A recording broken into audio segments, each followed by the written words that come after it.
Bismillahirrahmanirrahim. Assalamualaikum warahmatullahi wabarakatuh. Sebelumnya, izinkan saya untuk memperkenalkan diri. Nama saya Siti Nur Aziza, eh, mahasiswi dari Dharma Wangsa University, Pembentang from Indonesia, Fakulti Islamic Education, Dharma Wangsa University Medan dan Sumatera. Saya dari semester 5 tingkat 3. Di sini saya akan mempresentasikan tentang konsep dasar kepemimpinan. Pendahuluan. Kepemimpinan adalah inti dari manajemen. Dengan adanya kepemimpinan yang baik, maka proses manajemen akan berjalan dengan lancar dan staf bergairah untuk melaksanakan tugas-tugasnya. Ketika staf sudah bergairah melaksanakan tugasnya, maka proses manajemen di suatu institusi akan berjalan dengan baik. Jika tipe, gaya, atau cara kepemimpinan yang diterapkan seorang pemimpinnya baik. Pada dasarnya, seorang pemimpin harus memiliki kepribadian yang baik. Maka diperlukan untuk mempelajari teori-teori kepribadian yang baik, yaitu sebagai berikut. 1. Teori sifat. 2. Teori lingkungan. 3. Teori perilaku. Selanjutnya, kajian teori. A. Pengertian kepemimpinan. Kepemimpinan secara etimologi berasal dari bahasa Inggris yang disebut dengan leadership, berarti kepemimpinan. Sedangkan dalam bahasa Arab, kepemimpinan disebut dengan khalifah, imamah, dan imaroh, yang memiliki arti daya pemimpin, kualitas seorang pemimpin, atau tindakan dalam memimpin sesuatu.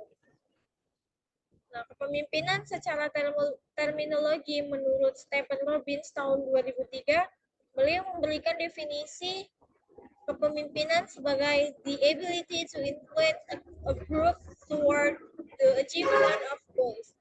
Artinya, kepemimpinan adalah kemampuan untuk mempengaruhi suatu kelompok demi mencapai serangkaian tujuan. Nah, dari pernyataan-pernyataan tentang kepemimpinan di atas, dapat ditarik benang merah bahwasannya kepemimpinan adalah kemampuan untuk mempengaruhi, menginspirasi, menggerakkan, serta mengarahkan tingkah laku orang lain demi tujuan bersama. B. Teori, metode, dan teknik pendekatan kepemimpinan. Memahami teori kepemimpinan sangat besar artinya untuk membahas sejauh mana kepemimpinan dalam suatu lembaga pendidikan telah dilaksanakan secara efektif serta menunjang produktivitas secara keseluruhan. Berikut ini beberapa teori kepemimpinan antara lain sebagai berikut. 1. Teori pendekatan sifat atau trait theory. 2. Teori pendekatan perilaku atau behavior. 3. Teori pendekatan situasional. Adapun teknik pendekatan kepemimpinan situasional adalah salah satu pendekatan kepemimpinan yang dikembangkan oleh Paul Hersey dan Kenneth H. Blanchard, di mana model ini berdasarkan pada jumlah penugasan atau task behavior dan jumlah dukungan sosio-emosional atau relationship behavior, bahwa seorang pemimpin harus menyediakan situasi tertentu serta tingkat kesiapan dari bawahan atau kelompok. Selanjutnya, ada karakteristik, sifat, dan indikator seorang pemimpin. Karakteristik yang harus dimiliki oleh seorang pemimpin pendidikan Islam juga lebih kepada bagaimana yang telah dicerminkan oleh Rasulullah Shallallahu Alaihi Wasallam, di mana beliau selalu memperlakukan semua orang secara adil dan jujur. Sebagaimana seorang pemimpin telah dan beliau dikaruniai oleh Allah Subhanahu wa Ta'ala dengan 4 sifat utama, yaitu siddiq, amanah, tabligh, dan fatonah. Berikutnya, sifat-sifat pemimpin dalam dunia pendidikan Islam yang telah dicontohkan oleh Rasulullah Shallallahu Alaihi Wasallam. di dalam Quran surah Ali Imran ayat 159 terdapat 5 sifat yang harus dimiliki oleh seorang pemimpin, yaitu pertama, lemah lembut, kedua, pemaaf, ketiga, memiliki tekad yang kuat, keempat, bertawakal kepada Allah Subhanahu wa Ta'ala, kelima, melakukan musyawarah mufakat jika terjadi problematika yang sedang dihadapi. Adapun indikator kepemimpinan ditandai melalui tindakan dan penilaian pemimpin dalam satu, menggunakan teknologi untuk merencanakan dan menerapkan sistem yang efektif. Dua, memahami masalah sosial, hukum, dan etika yang berkaitan dengan teknologi dan membuat model pengambilan keputusan yang bertanggung jawab. Tiga, keterampilan interpersonal dan komunikasi. 4. D. Kepemimpinan dan teori kepribadian. Kepemimpinan merupakan suatu proses interaksi antara seorang pemimpin dengan sekelompok orang yang menyebabkan seseorang atau kelompok berbuat dengan sesuai kehendak.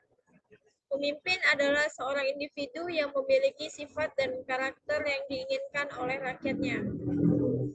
Dari beberapa kajian teori yang telah disampaikan oleh para ahli di atas, maka kepribadian itu adalah seperangkat karakteristik yang dimiliki oleh seorang yang relatif stabil, cenderung dipengaruhi oleh faktor sosial, budaya, dan faktor lingkungan.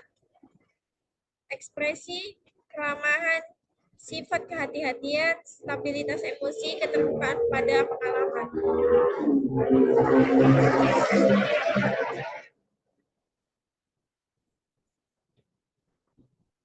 Selanjutnya ada metode penelitian.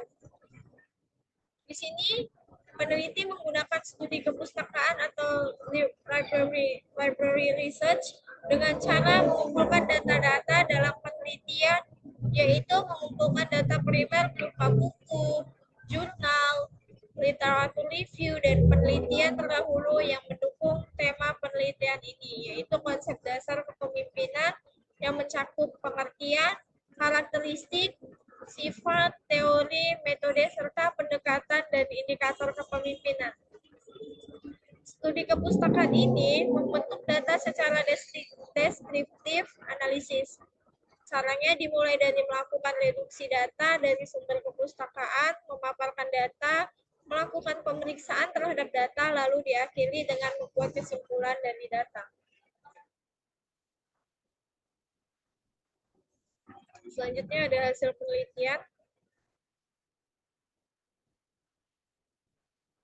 Seperti yang telah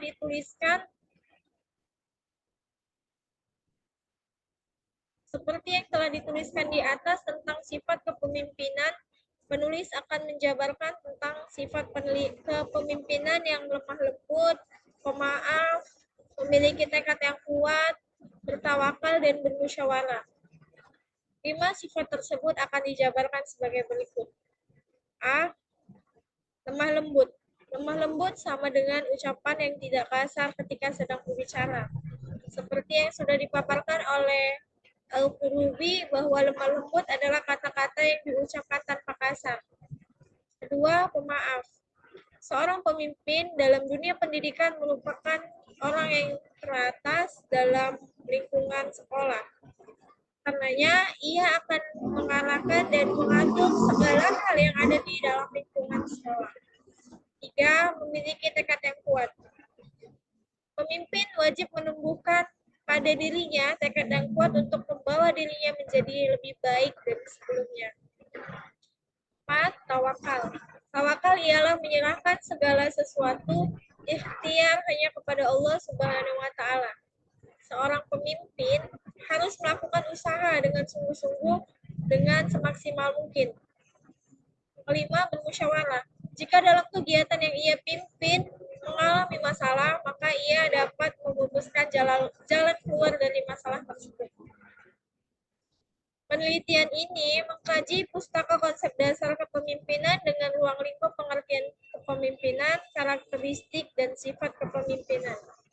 Adapun karakteristik yang harus dimiliki oleh seorang pemimpin dalam pendidikan Islam yang mengacu pada karakteristik Rasulullah SAW adalah sebagai berikut. A. Memiliki karakteristik sintik. B. Memiliki karakteristik amanah. C. Memiliki karakteristik tablik. D. Memiliki karakteristik fatona.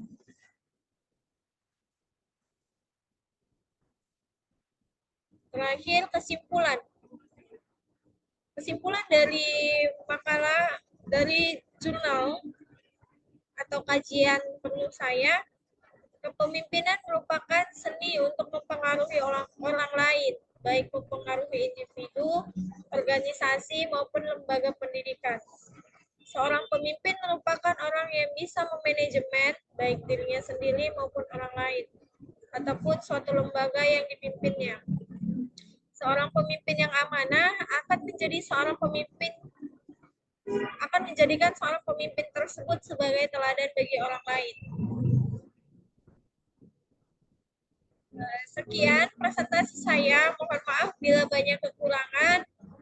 Wabillahi taufiq wal hidayah. Assalamualaikum warahmatullahi wabarakatuh. Selanjutnya akan saya alihkan kepada moderator. Terima kasih.